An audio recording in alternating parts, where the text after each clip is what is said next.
everyone, welcome back to the QuestCast right here on Quest Junkies. It is I, Patch, your ever humble dungeon master.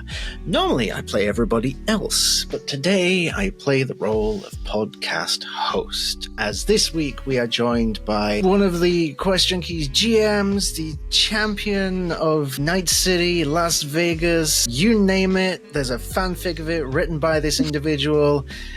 My dear friend, please introduce yourself. Oh, hi, everybody. I'm Bridgit. I'm blanking on the introduction because that was all very succinct. Man, I'm really not going to know what to do with my hands when I'm not taking notes.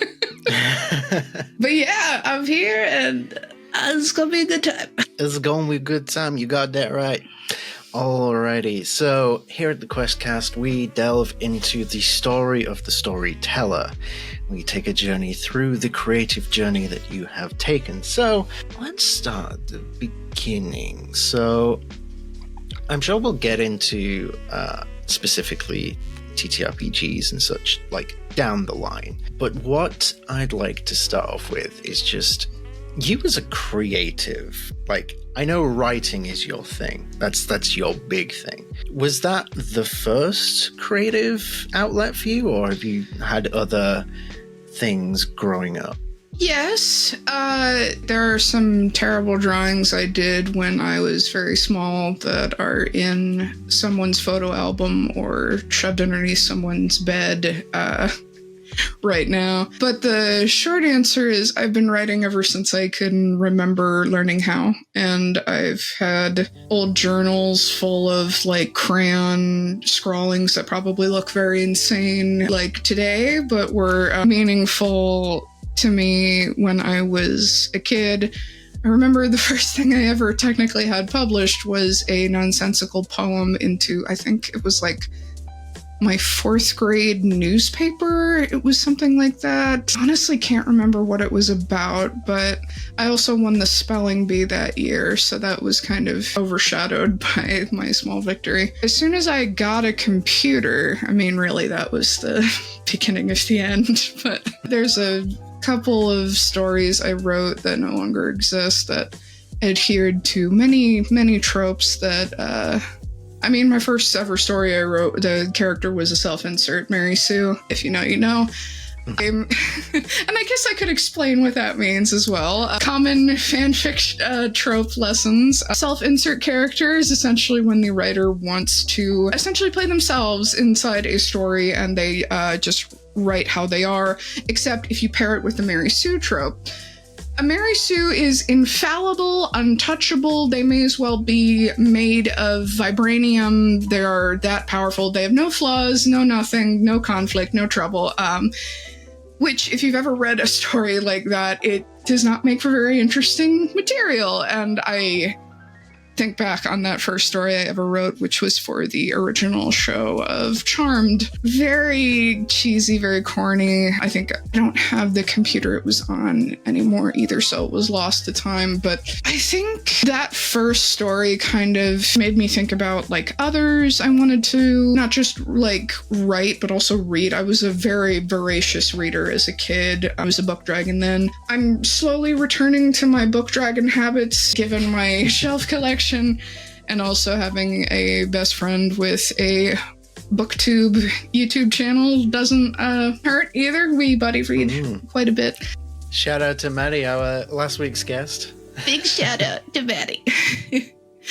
But yeah, I remember reading for many, many years, but also like it never even occurred to me that I could like not only write more stories, but like add to the material of a show. Sometimes like fixing it if I thought something was too sad or too distressing. Another common fanfic trope, fix it fanfic. If you see something happen and it's too sad, too stressful, then that is called a fix it fanfic. You go in and you Bob the Builder it up until it's no longer sad or distressing. And I started there, and for a while I thought it was only going to be other people's material that I wrote with, and for a while my fanfiction.net profile was very, very active. I've since removed a majority of it, except for a few that I keep for posterity. Will I ever show those links? Maybe I could be persuaded, but it's also incredibly cheesy. Both of the stories that are up, but yeah, so that's kind of where I started with storytelling at an early age, honestly. And then as I grew up, I learned about, before I played at a D&D table, I ended up doing a lot of online role-playing as different characters in different worlds, different species. And at one point, it was really huge on MySpace. MySpace was the place before Tumblr to, like, do all this stuff. And then years passed, transition all the way to Tumblr, and there was a pretty big scene active on there. Did you ever have a song on your MySpace? I had a playlist. I mean, I learned to code a little bit from MySpace, I think. HTML. As we all did. Yeah, absolutely. That was a shared skill for many of us. But yeah, that was kind of how it all began. It's amazing, yeah. I must admit, when I think back, like, I'm surprised I never fell into that trope, because anytime I hear you talk about it or someone else talk about it, like, it sounds very me. Like, I don't know how I didn't end up doing the same thing. I hyperfixated on other useless things. I still do, but, you know, that's just me. I mean, for many of us with the neurospiciness. Yes, indeed. Yeah, if you haven't, folks at home, if you haven't already realized, those of us that appear on QuestCast and Quest Junkies as a whole, we are very neurospicy. Absolutely. That was another thing I wanted to bring up as well, because I was a late in life diagnosed ADHD. Thinking back on it, a lot of stuff made sense when I was a kid, because I was either always writing or always reading, because I felt very in a different place than a lot of my peers at that age. I was very kind of stubborn. I usually didn't want to do what everybody else was doing, which is why my first grade baby picture is not me posing like they told me to do, but I was like mid-clap, and they told me they could not get me to pose like everybody else for the life of me, so that picture exists of me somewhere. It is interesting, because like I've never gone through the diagnosis, because like, yeah, I think the waiting list in this country at the moment is about 8 years. Which sounds insane, but it is legit. But what's been interesting for me is my partner, Talia. She's most of the way through the diagnosis. She's not received it yet, but we're pretty sure what the answer's going to be. And I've sat with her through some aspects of it, like the questionnaires that you have to fill out. And then there was just one in point, case, yes. If you ever come across the TOVA test.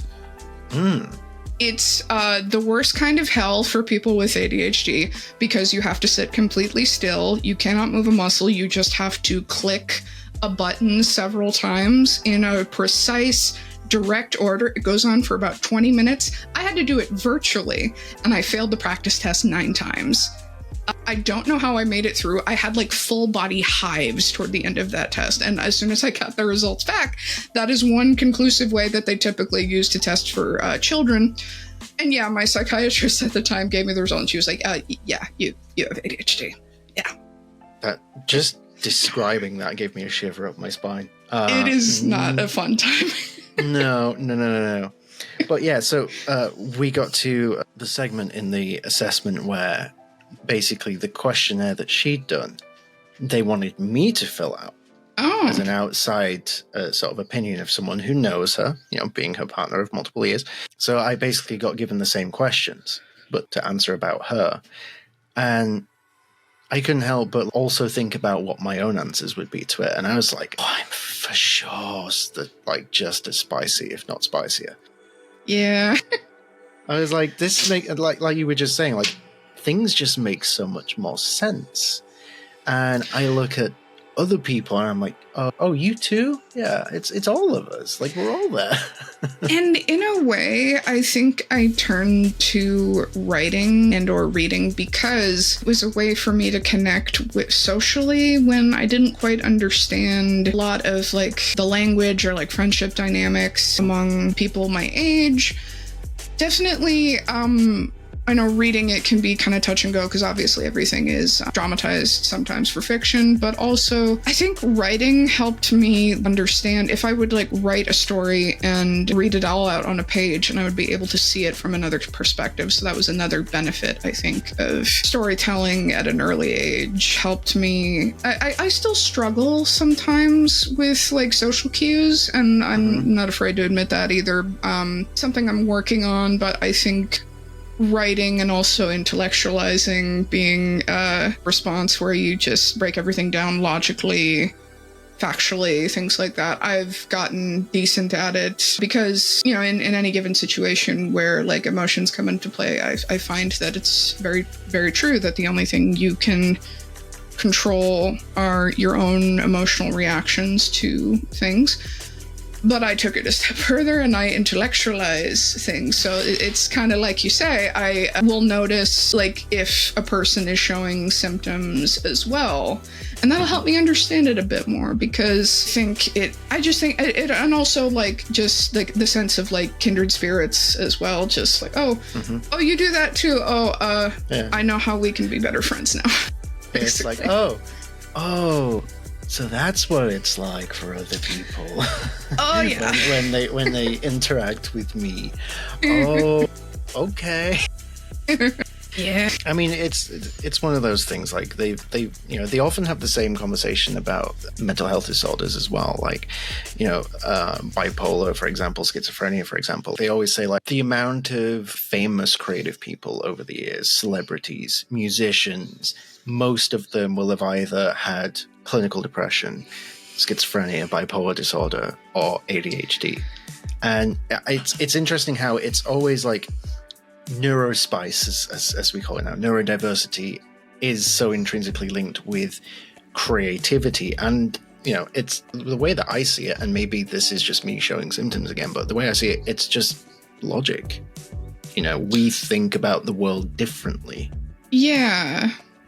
It didn't occur to me that I could incorporate not only a better understanding of chronic pain when I developed those symptoms later in life, but also like my own mental health. And I think until I started like reading books, like popular fiction, things like that, it didn't occur to me that what I was doing was essentially providing an allegory for like my own mental health or my own issues with my family or my own physical health even. And I started to gravitate toward books like those, especially there's a popular story out in circulation right now, Fourth Wing, that is technically the main character, Violet, is not like explicitly diagnosed with Ehlers-Danlos syndrome, but she shows all the symptomology of it. And I have not gotten diagnosed personally with hypermobile Ehlers-Danlos syndrome, but I believe I'm a candidate for it. Again, testing is a nightmare anytime you need to achieve it, so it made a lot of sense. And I think that's really valuable for people to take away, like seeing representation of their own chronic illnesses, things like that, seeing it played out in a public forum, like a setting that's easily consumable by like the mainstream media. From the creative neurospicy minds that spewed forth this passion of writing, that eventually led on to a different avenue, something more akin to the storytelling aspect of tabletop role-playing games. Now, you are one of the OG crew of Quest Junkies. You are one of the few individuals who basically runs the whole thing with myself, which I'm very, very appreciative for all of your continued work and support. But I wonder if a lot of people probably don't know your history with TTRPGs before Quest Junkies. I would be very curious to learn just when did you first get into TTRPG? The first few times it was almost through osmosis. I recall my father talking about playing earlier editions, and I think this was maybe in the 80s for him. I learned about it. I guess I never really absorbed it. And then I had an ex that played a weekly game every Saturday and got curious about it. And then I heard that math was involved and I struggled a bit with how I would pick that up. Again, there's that ADHD tendency. Like if you're not good at something right away, then you immediately lose interest in it. I didn't want to have that happen yet. And I'm almost glad it worked out that way because I mean, obviously the real experience was waiting for me like a couple of years down the road. I had a few attempts at it, and the tables ended up not being ideal fit for me, so I ended up moving on. And at one point I was very much in the point where I had bought a few source books, but I didn't know how long I would need them, and I think it was that turning point that led me to listing advertising needed a couple of open spots in a campaign called the Redania Chronicles. And I just remember thinking, oh, it's all homebrew. I really resonated with it being homebrew because I didn't know I wanted to do homebrew until I sat at your table. It was definitely, I had made some attempts at it, but I wanted to give it another go when I became a player at your table, Patch. Oh, my goodness, I did not know that. Yeah, I'm still, that's a bit of a ways off because for whatever reason other systems have been easier for me to homebrew than D&D, but yeah, it's the perfectionist gene in me. I like trying to iron out every last detail before I get a homebrew world going, necessarily. I mean, from my perspective, when we started that campaign, like, at first you came across as quite subdued and shy, nervous, but I could see behind all that the eagerness to get involved, and you just saying now that it sort of inspired you to want to do more homebrew. Like, when I look back, I feel like I should have seen that, because I think back to like those early days now, and like I think at times it was written all over your face, but I didn't see it. So it's interesting for me to now go back and think about that. But the evidence is very, very clear from your journey in QJ, because it didn't take too long before we wound up on a different system from D&D as well. Mm-hmm. One which I will admit intimidated the hell out of me at first. Not quite as much as Pathfinder did. Pathfinder still intimidates me. Say what you want about me, I don't care. It's true. But yeah, a little thing by World of Darkness called Vampire the Masquerade. Where did your VTM journey begin? It was a table that wasn't necessarily the best fit for me, but I was at that table with our good friend Maddie, and at one point I had read how many pages of backstory for Teddy that Maddie had written, and I just thought to myself, why let these go to waste? So when the opportunity came up, I just asked her, like, hey, how would you like to bring Teddy back? And she immediately was on board, and I was so glad that opportunity came along. I mean, vampires have always been kind of a draw for me, and I've heard it said that they can be allegorical for many things, otherness. You were Team Edward, weren't you? Oh God, I was Team Carlisle, honestly. Even then. Okay, yeah, that makes sense. A little bit, yeah. I was into Carlisle. Of course, I read all those books too. Oh God. That's on the internet forever. That's the title of the episode. Oh, so many pages of so many things I've written. Yeah, just rapidly coming back to haunt me. But yeah, other than that, I mean, my first real iteration of like vampires was watching Interview with the Vampire when I wasn't supposed to, because it was interesting. Again, oddly specific, but I want to say it's the 1972 Dracula with Frank Langella, which is when I learned I kind of have a thing for voices. I will pick up on decibels, accents. I'm a huge follower of Eric Singer here on YouTube. He is a dialect coach. He will point out all of the idiosyncrasies of people's accents, and it was a hyperfixation for many, many, many years. That was an awakening, I think, for me, because Frank Langella has a very distinct voice. So even before Twilight, that was a thing, and I think I just kept coming back to it. There's also something about the mesmerism and things that appealed to me, because it's also it's someone giving you the space to turn your brain off, which is never going to not be appealing to me, especially with the neurospiciness, because sometimes you know what it's like. It gets loud in here. Mm-hmm. And way to turn that all off, I mean, other than playing a character at a table as well, that is also a way to turn off the noise level mentally. Like, okay, this is too much. I'm going to be someone else for a bit now. Exactly. That can be incredibly cathartic, especially when you don't even realize that you're working through a couple of issues of your own when you're playing another character. You know, life has a way of imitating art and all that, but I believe the original question was why vampires? And how I got into vampires. So I think I just kept consuming massive amounts of vampire media. And then when I got into D&D and I heard a few people say, oh, well, I just played, like, I think one of the ones I heard was like someone wanted to like be Legolas, but at a table. And I heard something like that and I just like rolled with it a little bit. So it's like, okay, here comes vampire. And it's much simpler in a way because it's all humanoid vampires, but there are many different iterations. So if someone wanted to be, off the top of my head, Spike from Buffy, then you could just flavor that into a character sheet. And that seemed to appeal to me because first I thought it was my fanfiction side just being like, oh, I can totally act out a fanfiction in real life and it'll be just like when I wrote Fix-Its. But then I also really resonated with the idea of the different clans and how they have their own traits, their own like unique signifiers, what makes them distinct from the others.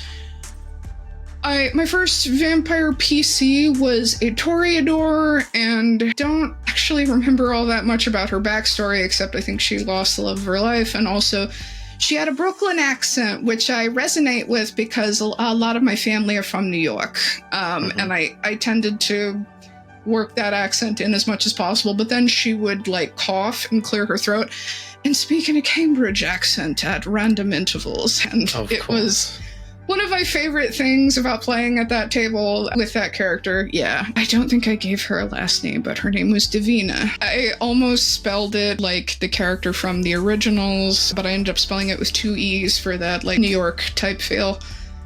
Definitely. Oh gosh, there's like so much of my family and not just how I grew up, but how they grew up in New York, like influencing my storytelling, because the whole decision to set Bad and the Beautiful in Las Vegas came from because I grew up there and I can like narrate the setting well. I think like Jason Carl talked a little bit about like narrating different settings. Obviously, like doing your research helps, but if you can find personal connection with the place that you're narrating as well, like for you with Rodania, I imagine it's because it's your homebrew world and it's the world that you created and that is your biggest connection to it. And Las Vegas, for all of its faults, I lived there for about 20 years. The good, the bad, and the ugly, I have lived through all of it in that place because I've often said this, growing up in Las Vegas is like growing up in Disneyland if they don't let you through the gates until you're 21, so you just have to party on Main Street with all of the characters. just quickly bouncing off that,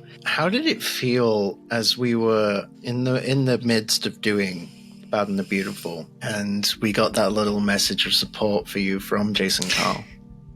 I still think about that to this day. Incredibly flattered. It was my first like time running a new system, first time managing a table as well, like kind of working out the kinks of who I wanted to be as a storyteller, and the support that he's shown to Bad and the Beautiful as well as Cybervamp. He's liked a few of Ash's videos and I keep getting notified whenever he does, and it's incredibly flattering. Yeah, I am beyond grateful because I think when I was at my most unsure, getting that level of recognition definitely inspired me to keep going. Hell yeah, and it was well deserved. I mean, because when I think back, like part of me feels a little bad because, like, you know, I asked you to do this, like, you know, for the first time, and it was a live stream, which makes it all the more stressful. The table that you had, that cast of just like some of the finest that QJ has to offer, all at one table for a brand new system, guiding us. You know, everyone apart from Maddie essentially was brand new to the system. So you had the task of teaching that to us, both before and as we played. Like, I gave you so much work to do. I'm sorry.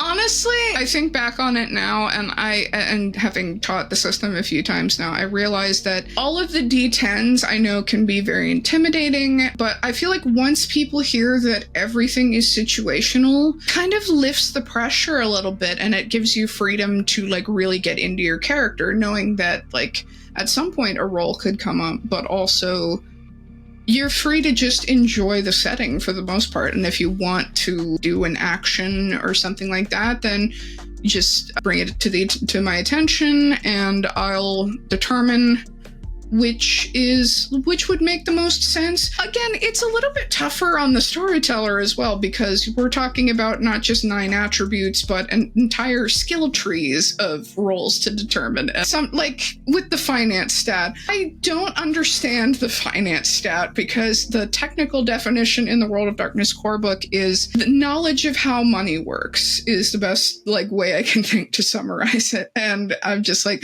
how in the hell would that ever come up? Unless you're specifically like doing a bank heist. That's the only reason I can think to use finance, because I used to think finance meant how much money you had, but it's resources that measure how much money you had. So I've seen different iterations of the game, like the previous versions that didn't have the finance stat, and I've never explored V20.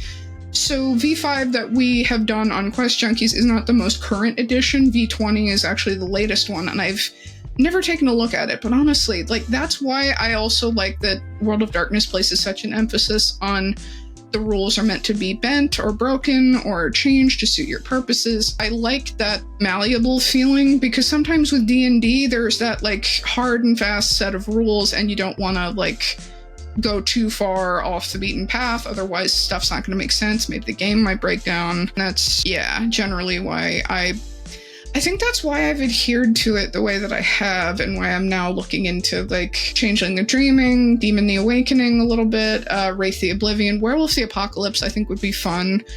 I know Scarlett wants to run Werewolf the Apocalypse though, so I'll let her do her thing first before.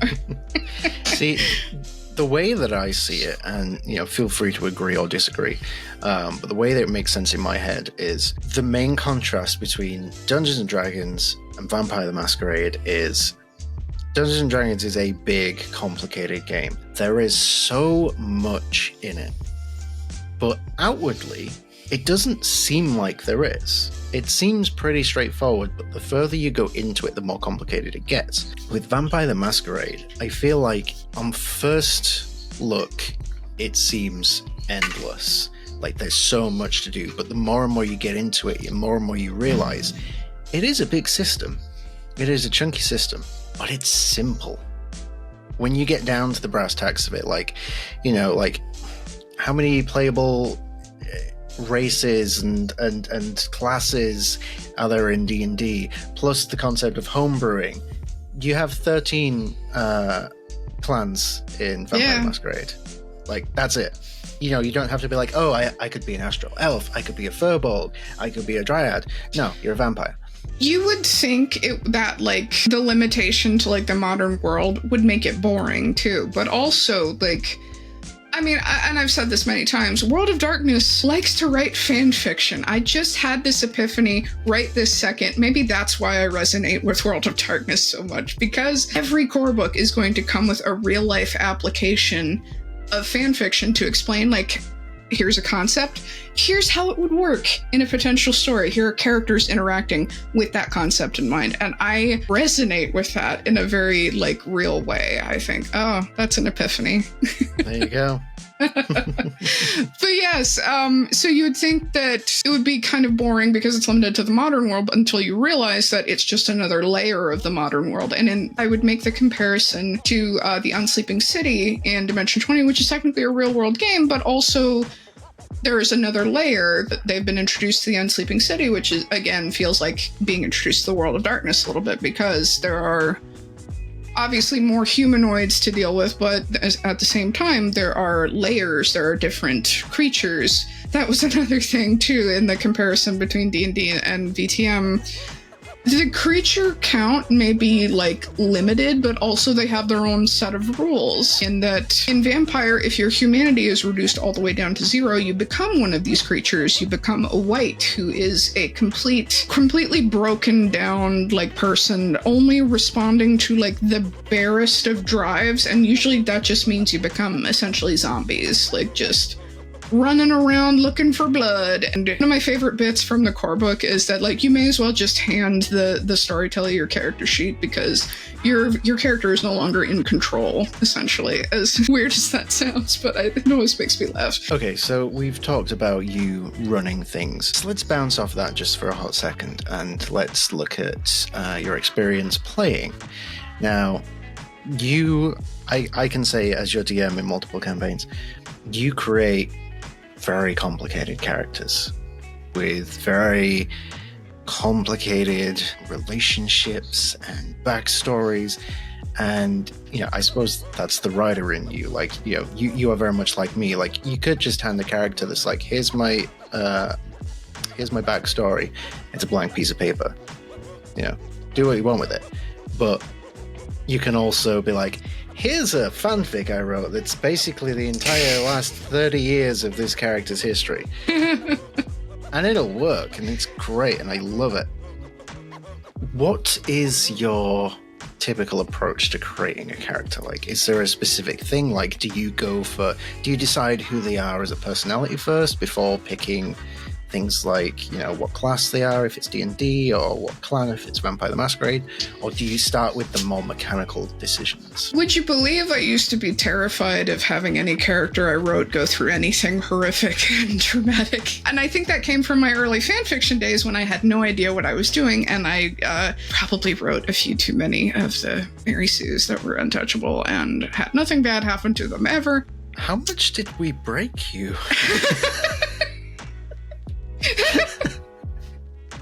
Oh god, we'd be here all day. No, I'm kidding. We've gone from terrified of anything bad happening to I will willingly walk into death. I mean, you said it yourself. I used to be like terrified to even speak, and in case I interrupted anybody at a table. With Frike in particular, I've mentioned this before, but I haven't really gone into detail about it. Sometimes it starts with a word, just like the sound of, and Frike, I think the word was edge, because in particular, these Shatterkai are described as the darker, edgier version of elves. And in my head, I just thought I'm going to create a character that is so edgy, so traumatic, and I initially thought that Frike would be a rogue because of that, but I remember we were talking about it, and I had never played a monk before. I was unused to martial classes, and at times they're added to the very real frustration because all monks can do is hit shit, and sometimes you can try to hit shit, but you miss. And I used to have struggled to process, I think, that frustration until it started coming out, like, in character. Until it leads to that point of, like, what can I really do to fight them? Like, I'm powerless. I need to work. I need to train. I need to be better at this. Otherwise, it's just that inferiority complex will start to develop for them. And that, I think, was the start of it all for, like, how her backstory developed, because definitely that, like, overcoming the inferiority complex and yet thinking that you're over it, you're totally over it, and then something happens and you just kind of go down a rock slide. And it sounds horrible, obviously, but then, again, I think it just leads to, like, better development, as leads to the kind of memories that you'll think back on, like, many years, even, like, a decade or two from now. And I mean, when I say that I did not expect to cry even once, let alone the multiple times that I have cried at this table, like, it's true. And I didn't think I would relish crying either, but also it's like, I've heard a few people say that all of us have a little piece of ourselves in every character, and, with Frike, obviously, daddy issues table for one, but at the same time, it was catharsis for me the first time that I cried, because I remember it very vividly. She just realized, like, Frike had this moment of thinking, it's me, I'm the problem, I'm the thing in the dark that they're afraid of, I'm the reason why they're afraid. And it was such a moment of breaking down, because she thought that she could never come out from her father's shadow and live a normal life outside of the Shadowfell. And yet, she struggled to do that in the episode since, but it's, she's gonna certainly try. Fun fact, Frike was the inspiration behind me choosing Shadowkai for Lenel. Ooh, I remember you telling me that, yeah. But I just went for a little slightly different reflavoring in that, Frike is not dead yet. Lenel is. Yeah, it's the yet for me.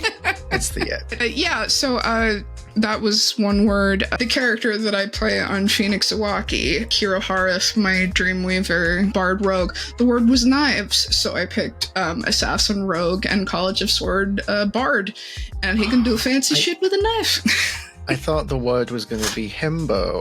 Also, yes, I didn't know that he would be a himbo until 5 minutes before our first session, honestly. Because he had an intelligence of 9, but I just started talking in the bro voice that I kind of worked on. And then I started playing him like he had an intelligence of 6, and it was... The amount of times I have not planned a character voice in advance, and I've just opened my mouth and let something come out, and then immediately thought, I'm going to regret this 60 episodes later. When we had Cheesy Feet, you remember Chester Fetus? Oh, absolutely. R.I.P. Yeah. With Ophelia, obviously, it's no surprise, but it's Tentacle, because Aberrant Mind Sorcerer, and originally she was going to have a great old one patron, Kraken, basically, is what I had in mind. Where did the fondness for Warlock come from? I think, gosh, that might be a tough one. I think I just kept picking them. I learned a lot about classes from Joe Cat's Crap Guide to D&T. And the opening line, I remember for the Warlock video, is you have endless power. All we ask is eternal servitude of your mortal soul. And I just remember laughing my ass off at that. So the first time I picked Warlock, I thought it would be funny. And then again, it's like having that inferiority complex of learning how to be a martial class for the first time times 7, because you only have a certain amount of spell slots. I was going to say, my next question was going to be, what was the biggest surprise? Finding out you only have a limited amount of spell slots, or finding out that you can do more Eldritch Blast as you level up? Oh, the thing I consistently forgot about when I was playing Lena.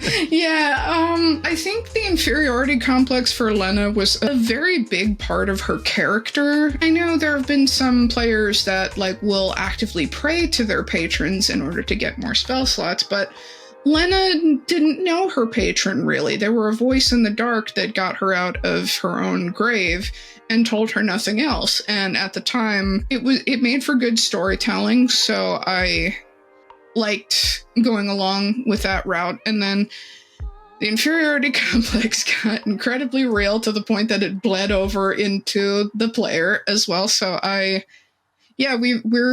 we're talking.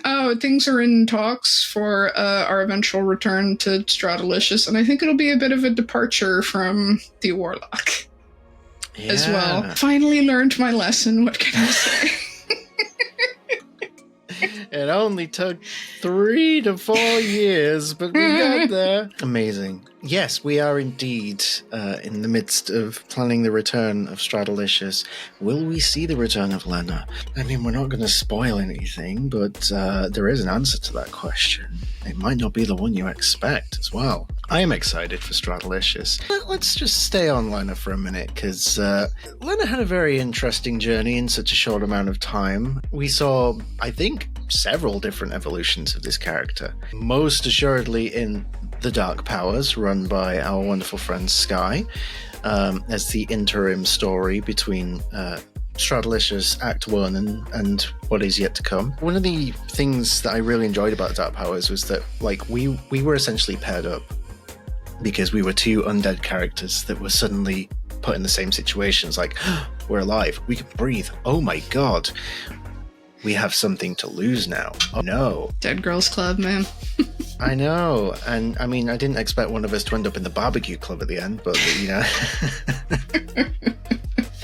Lena roasting on an open fire. Be careful what you wish for. Obviously, we know the deal with Lena because we're looking at Stradalicious continuing. But let's say, for argument's sake, that Lena's story is over. Do you think you'll miss her? I imagine I'm kind of in Sky's boat a little bit because she was the character with the least amount of backstory due to amnesia-related reasons, and I had never attempted anything like that before, and I wasn't prepared for, like... There were times where I just asked myself, am I ready to lose this character? I mean, right now, like, leading up to the time that we switched to Dark Powers and then to her death, I kept thinking, yeah, there might be something to hang on to here, because I liked her, I don't know how to describe this exactly, but to me, she always felt like when the inferiority complex got big, like she could make really reckless decisions, if not, like, sometimes that was just the product of me scraping the bottom of my brain barrel and just spewing out utter nonsense and hoping that it would be a real solution to a puzzle. Lena made me get inventive and think outside of the box because of the limited spell slots. So, especially like to the herbalism trait as well, and having her own potion book to make things that would essentially be helpful, which, funny enough, I can relate back to the original Charmed, because in season 1, Phoebe had no active powers, so she had to learn self-defense, and in a way, I saw it as kind of like, oh, this is how she can contribute by making potions. So it's like an active ability without it being part of her actual abilities, and I do enjoy those memories of Lena when I think about it, so that is one thing I would miss, having to be in situations that allow me to get, like, inventive. Obviously, like, that'll happen multiple times, but some characters are built a little bit better.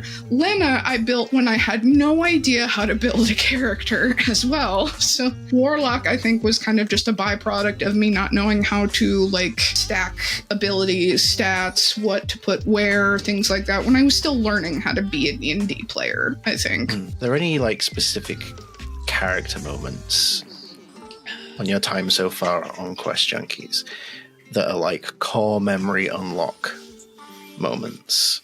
Ones that, you know, you will find yourself thinking back on like 10 years from now. It was another roleplay moment as well during Rodania in particular, when I think there was that argument about what to do next, and we couldn't seem to reach a real decision, to the point that, like, in character, Frike just, like, I could feel it. I could feel like the frustration was mounting, and in a way, it, like, hit the abandonment issues in a way that I think translated very well to a character, because she just started crying, and I think I remember at one point just saying, like, don't leave me, please. And she's saying it to Feronia, and realizing what happened to Feronia now, I wonder if that might twist the knife a little harder for Mai.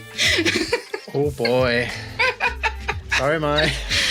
Oh man. But that was one moment, as well as, think, again, they're all going to sound profoundly sad, but there was that moment in the Dark Powers. I remember so much hopelessness, like just coming back from seeing Sarah die, and then being rewound, realizing Ileana wasn't with everyone, and just that moment of Lena just saying very quietly, very softly, we can't fight them, like, because she just couldn't see a way out. And it was like, I had to pull from a very real part in my chest of just emotion that I think it hit very hard at the time, but I feel like it made for such a great, like, experience, especially to think about, to, like, watch back later. But yeah, those in particular stand out. Casting Catapult on a wand of magic missiles is just probably one of the smartest things I'll ever do. That's... You know, I would be so interested, like, people in the audience now, please leave a comment below on how you would rule such a move, because I find this particular circumstance, I suspect, would be incredibly divisive. I'm not even sure how I would rule that. I mean, Honestly. I'm a real cool with DM. Like, I would probably be like, this sounds cool as fuck. I want to see what happens. I was proud of myself for thinking of it because I was constantly trying to use Catapult in Avernus, and here was the one time that it worked because a wand can't be between, like, it can't be more than 5 pounds. It could be argued that a wand is less than a pound, but, you know, if it's fancy and stuff, technically, I think it would work.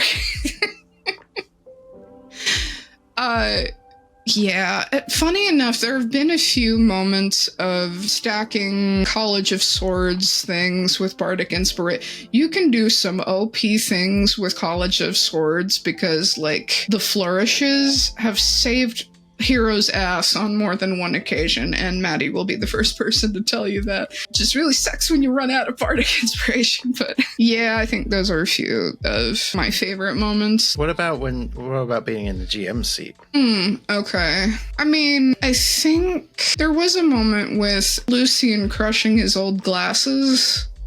Just RP-wise, just getting to be at the table where that happened. Other than that, I mean, big props to Maddie for pulling from a very real place to, like, get those emotions across of, like, how Teddy was feeling during the most anxiety-producing moments of all. I remember plenty of those. I don't think I could pick just one because she's got this uncanny ability of bringing not only Teddy to the table, but also knowing where Teddy comes from for Maddie. I think it makes it that much more special to me, and I was glad to run that table, and I will be glad to get back to Vampire eventually because some of the core memories I think are on the horizon. Like, they haven't happened yet, but oh, am I going to relish it when they do. Yeah, I mean, should we give the audience a little tease about what's next? Because we know what's next.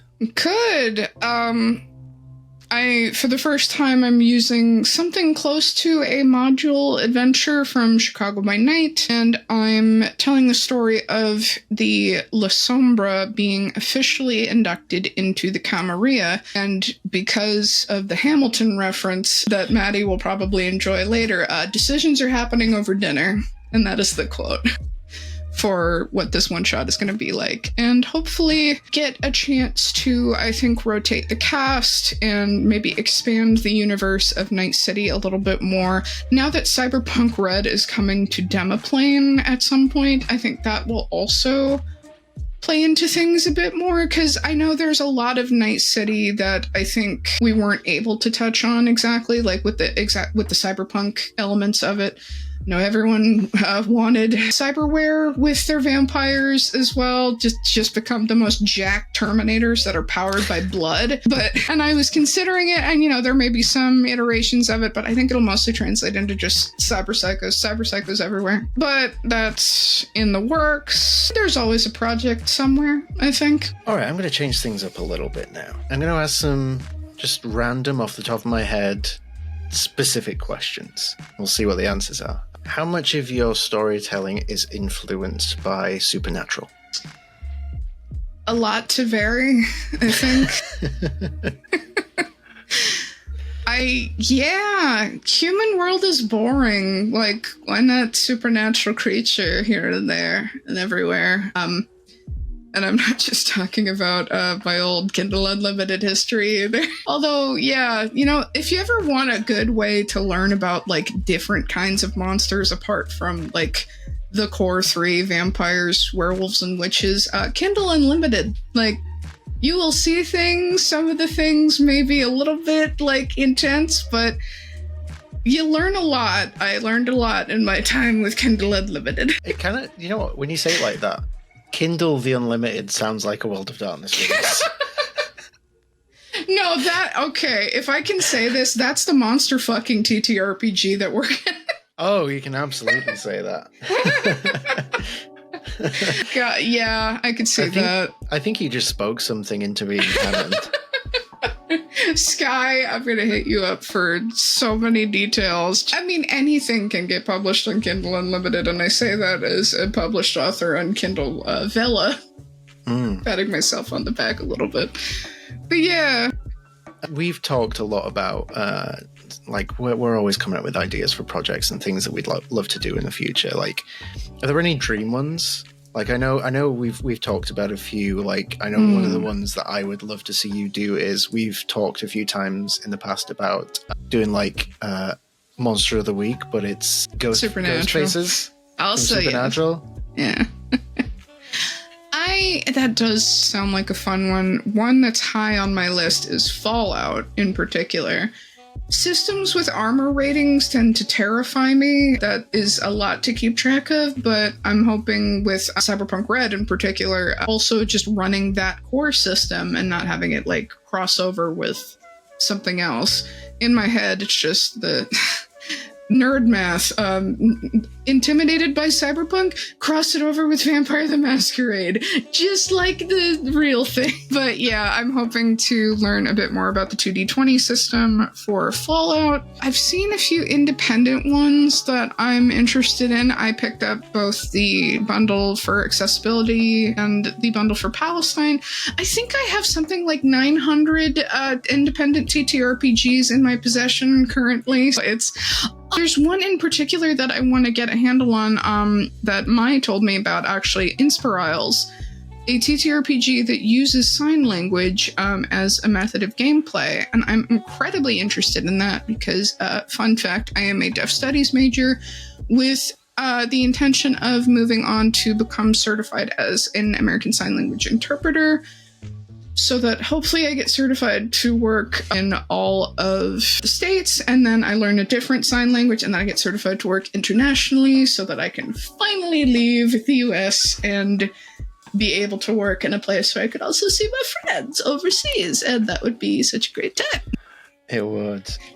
Also, fun fact, as part of this educational journey into the world of ASL, you did a very particular ASL performance at one point, did you not? Oh gosh. It's true.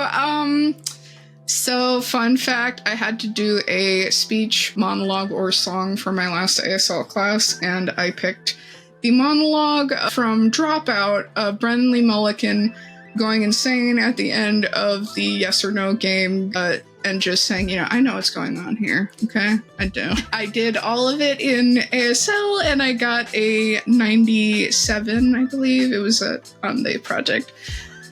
And I never posted it, but if people want to see it, I mean, I could. All I'm saying is we should post it because I'm pretty sure it's the kind of thing that Sam Reich would love. Sam, if you're watching this, get ready for a fucking game changer. We got something for you.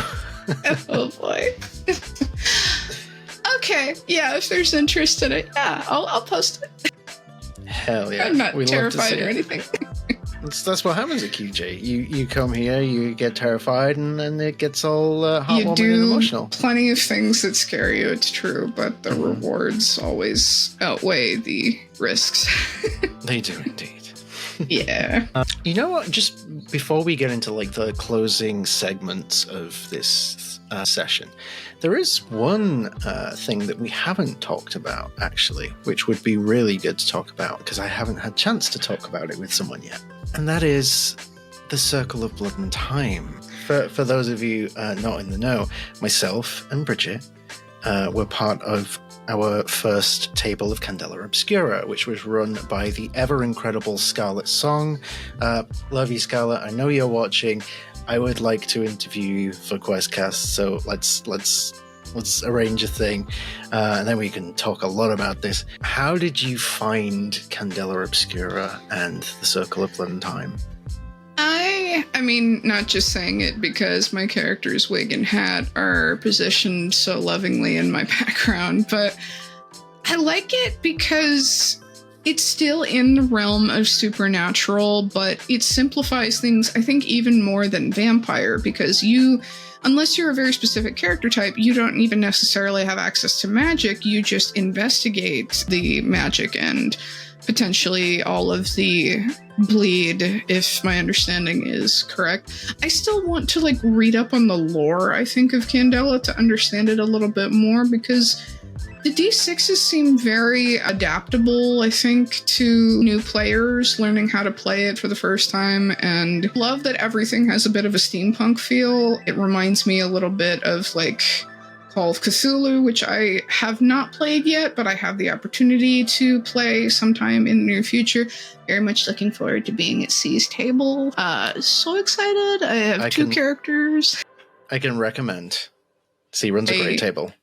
Can't wait. But yeah, and also just more opportunities for tragedy, which I clearly have an affinity for at this point, but I like how the inventory system is also very simplified as well, because you really have to make your gear count for the most of it. Like, those press passes saved her butt multiple times in the first game. The camera gear, I mean, using the camera gear as a bleed detector, like in a containment vial, I thought was like very inventive, and I appreciate Candela as a system. We had a very fun time telling a very traumatizing story about eyes. Okay, final question before we go into the closing segments.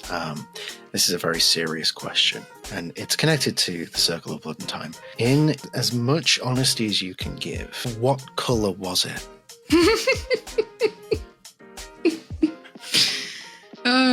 Maybe... I wonder if I'm tempted to point to the hat. It was some manner, because I think the question is different for every character, honestly. I like that idea, actually, because there's a specific reason that in Chapter 2, I chose a motif of yellow, and I could not replicate my character's eye color blue as well, because your character had blue eyes, and so did the late husband that died under mysterious circumstances. Oh, I hope we don't have to unpack that story. Oh, dear. Yeah, I wouldn't want to unpack it. God, that was terrible. I mean, it's not like we're doing part 3 or anything. Oh, did I just announce we're doing part 3? Oh, I guess, did I announce part 3 before part 2 came out? God. Well, it'd be a shit trilogy if it only had 2 parts. That's all I'm gonna say. Magic. Okay, so final round of questioning, and then you are free to return to the life of the written word and Team Carlisle. Damn it. Haunt me till I'm fucking dead. I was waiting for you to say that. I knew you'd say that at least once tonight. So, we've looked at the past, we've looked at the present. Let's look towards the future. What are you most excited about? Returning to Vampire, definitely. Delving into a bit more of the systems that we mentioned. Also, like, in the last few years, it's become incredibly important to me to support, like, independent creators, like artists, and all of these TTRPG creators that have added their work to, like, the bundles. One of them that I really enjoyed was Moonlight on Roseville Beach, the queer disco horror TTRPG, which is such a fun time. It's D6s, but it's incredibly roleplay heavy. That is something.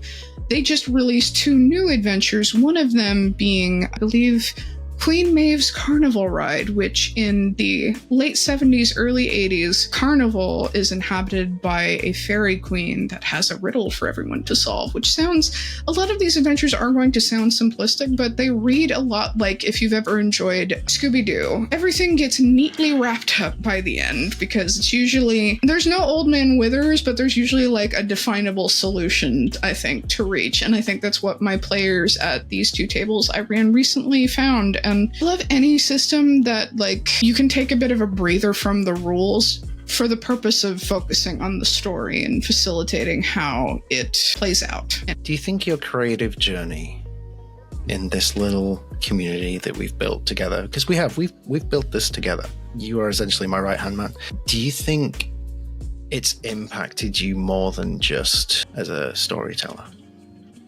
I would say yes. I think we, as people coming together for this purpose, have really developed our communication a lot more. It's become very adaptable.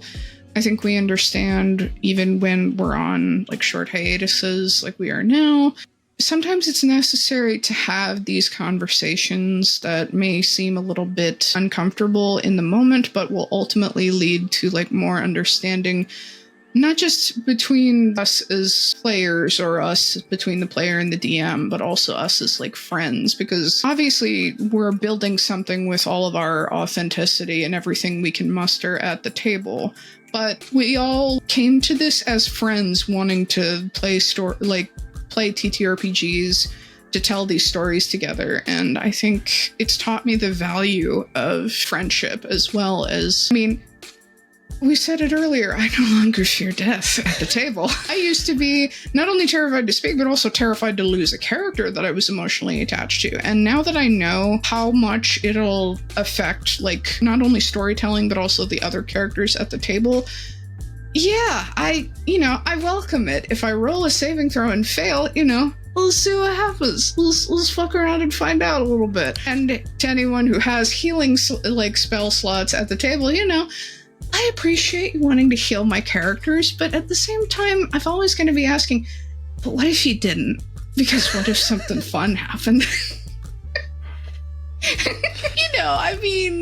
can heal me if you want to, but I'm also always going to be wondering now, what happens if she doesn't get saved? Like, whoever it doesn't get saved. I can't wait for the finale of Redania when Frike gets killed.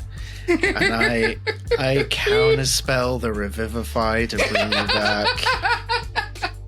If that situation presents itself, I will do that for you. Okay.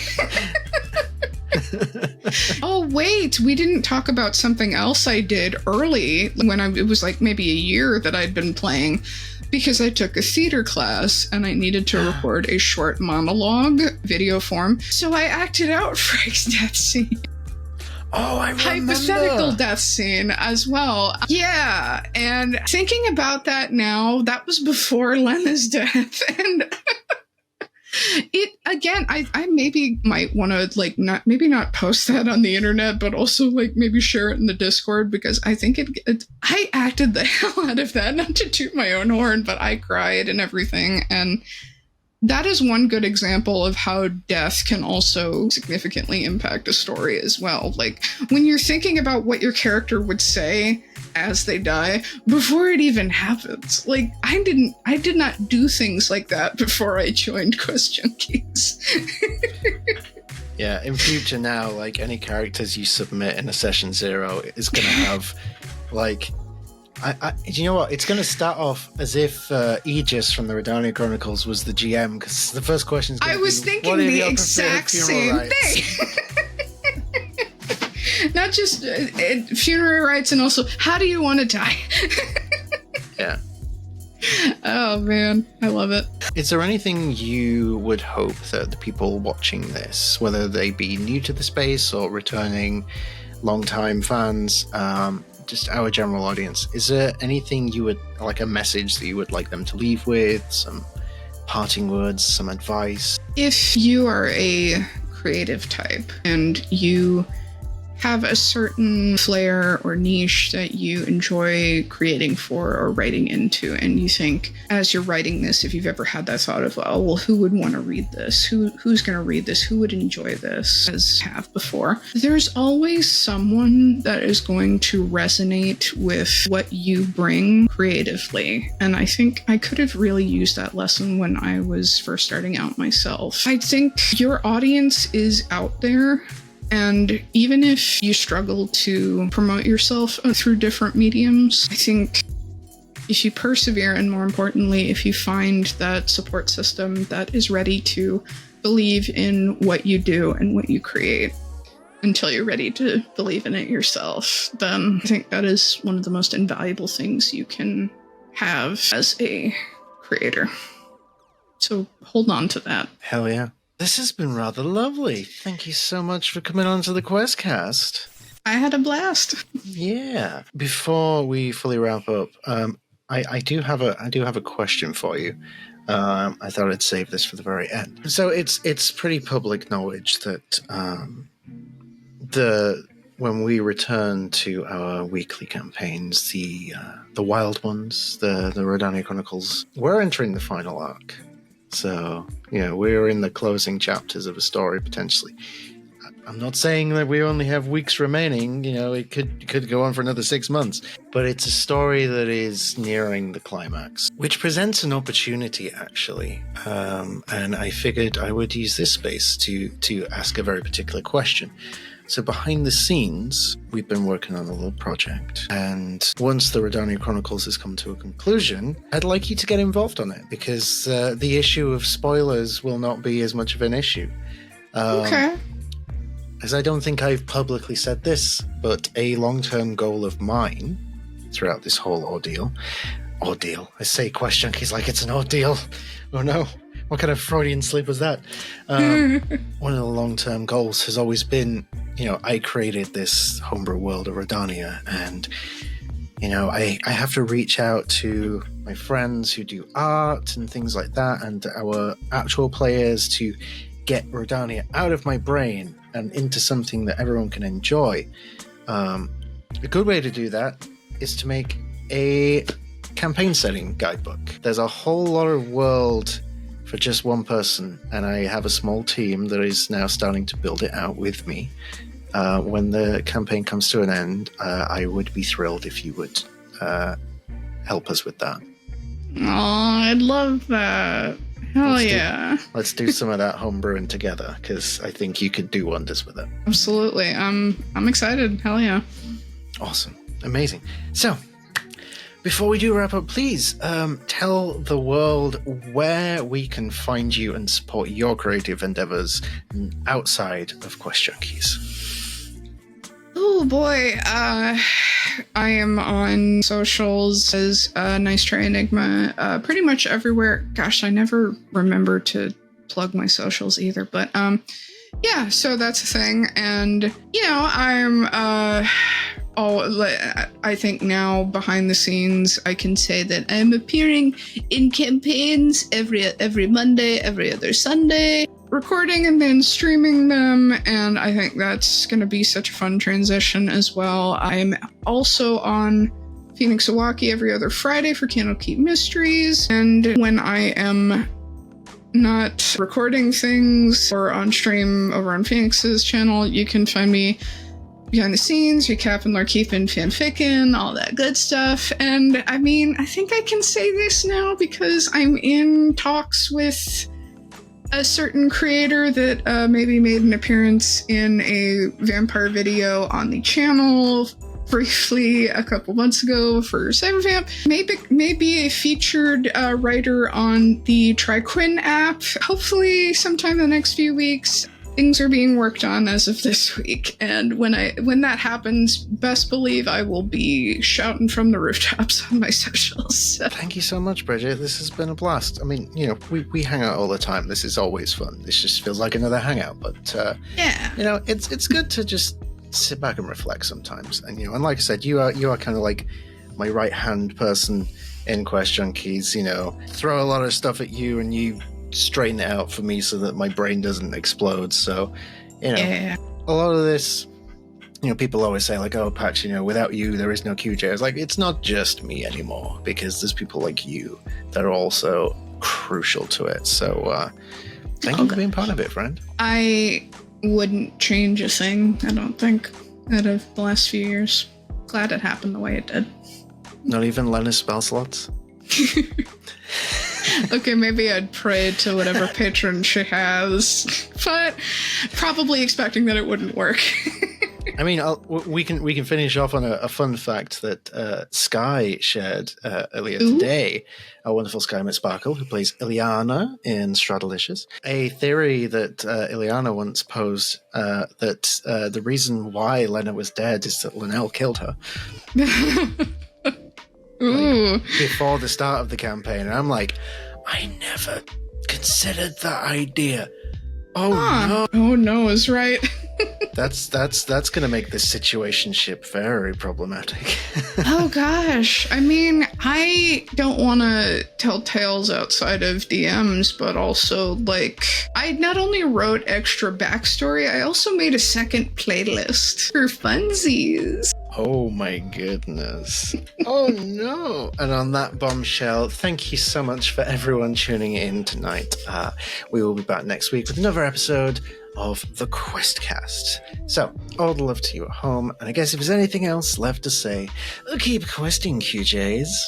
Good night. Good night.